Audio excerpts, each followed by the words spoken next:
Welcome to Commanders Daily, everybody. It's your one-stop shop. Everything going on with the burgundy and gold. I'm Bob Matthews. Hit that like and subscribe button so you don't miss a day of our coverage. Want to start out by saying shout out to everybody in Commanders Nation that's been tuning in. We've had over 10,000 views on the channel just this week alone. All of us here at Fan Arch are just absolutely thrilled with that, and we can't thank you enough. I'm going to take a leap here and assume this means you are enjoying our coverage and our analysis after the games. We're going to keep it, bringing you the content every single solitary day, 5 days a week, 12 months out of the year.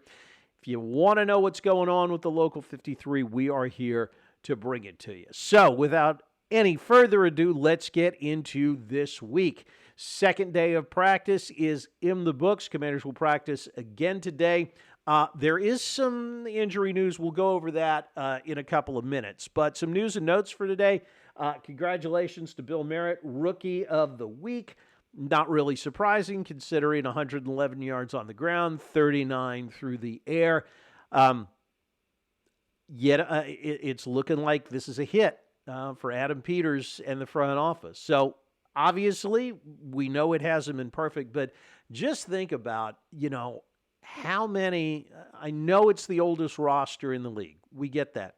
But you have a lot of young guys here that are contributing. Merritt on the offensive end, and Cliff Kingsbury, talked today about how happy he's been with his progression since the beginning of the season. Remember, he wasn't getting as many carries first part of the year, and Kingsbury actually pointed out earlier in the year that it was because of the things he was doing when he didn't have the ball. Obviously, Merritt has taken that to heart, and that's why he's getting more touches, and he is responding. And then on the defensive side, Joe Witt today talked about how well Trey Amos has adjusted to the pro game, talked about how he does not, carry himself and walk around like a rookie. And it's just so many stories like that.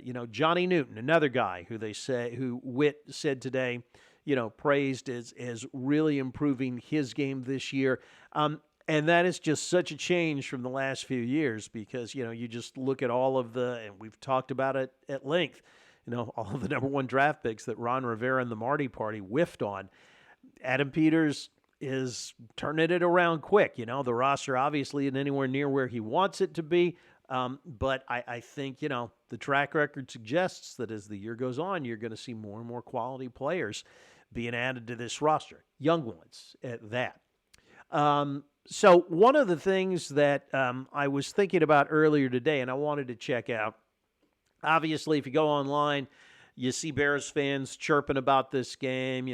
They want revenge, and they think last year's was stolen from them and this, that, and the other. And I guess technically it was because it was a Hail Mary. But should last year's game have been that close to begin with?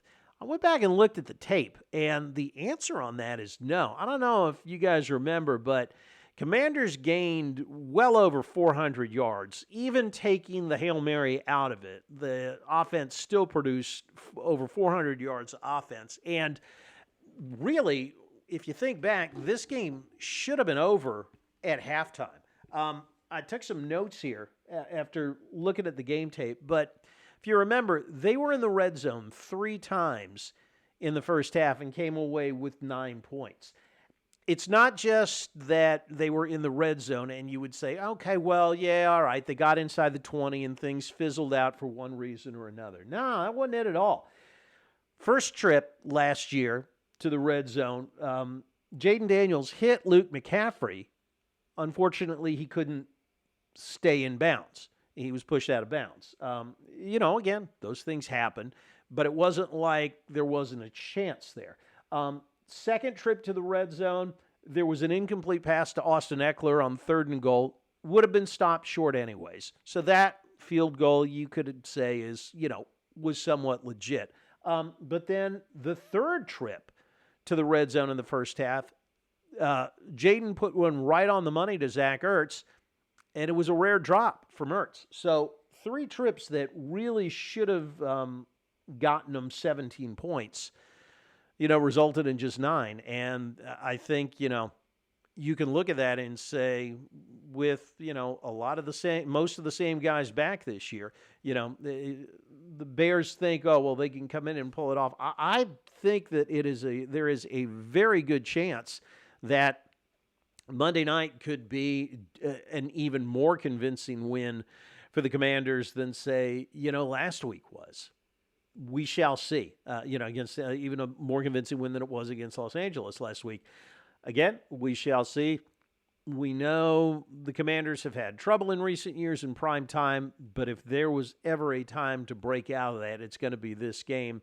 Obviously, I always look optimistically at this stuff, so I am actually expecting that to happen. Would be surprised if it didn't. I just think, again, I don't think the Bears can keep up with the Commanders' offense if things are firing on all cylinders, and I think they will be, or as much as can be expected, because of the injuries. So the injury update today that we got, another did not practice for Terry McLaurin. Now you can start to get a little concerned about this weekend, or about Monday night. Good news was that Noah Brown was out on the field, full participant in practice. But with Terry missing another day, all right, now this starts to get a little dicey. Does he practice later today on Friday? That's something we're going to watch. I'm really hoping that he does. If he doesn't, I'm thinking it's probably another week without him, and this quad injury might be a lot more serious than they have been letting on. But we shall see. Again, was it because of the holdout in training camp? How much, would that have happened otherwise? I don't know. I mean, it's certainly an easy argument to make, but without knowing exactly what the injury is, I'm not sure we can say for sure one way or the other. All right, let's wrap this one up with viewer mail. We love it when you guys put some comments in there. So again, the next thing I want you guys to comment on, come on here on Monday and give us your impressions of the game. Actually, I'll probably have a preview up Monday afternoon. So you know what?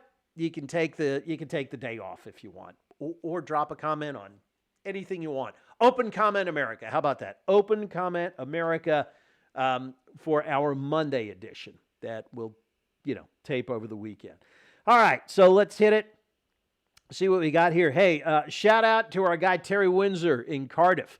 Terry, thanks as always for commenting. So we asked yesterday, keys to victory. Terry said, one of the keys to victory, don't want to be too obvious with the number one rusher through 5 weeks, with the Bears a little soft on the run defense, but hand the ball to Bill and then dial up some nice schemes to open up the passing lane and watch the Bears crumble. Love it, Terry. Spot on that one, I think. So thanks so much for your comments and shout out. Terry's our guy out there in Wales. So I appreciate it, Terry. As we're going through this, I know that Terry's a big fan of Cardiff. I was going to see where Cardiff City is. Yeah, Cardiff City, Terry, hey, they are third in League One right now. 2 points up on Lincoln City and AFC Wimbledon in the playoff window. So hats off to Terry. Let's go Cardiff City. John's Truly, 82-86. Let's go Commanders HTTR. Could not agree more. And what else we got? JK All-Star, 39-86. LFG, hail the burgundy and gold. I'm liking it, guys. I'm liking it a lot. And I got a good feeling about this one coming up on Monday night. So Monday morning when you get up, we'll have new content for you. About 10 a.m., we'll give you a preview and our keys to victory on Monday night. Go ahead and drop some keys of your own. We'll see what happens. So see you again on Monday. Have a great weekend. And remember, as always, like the wise man once said, if you're out on your bike tonight, do wear white.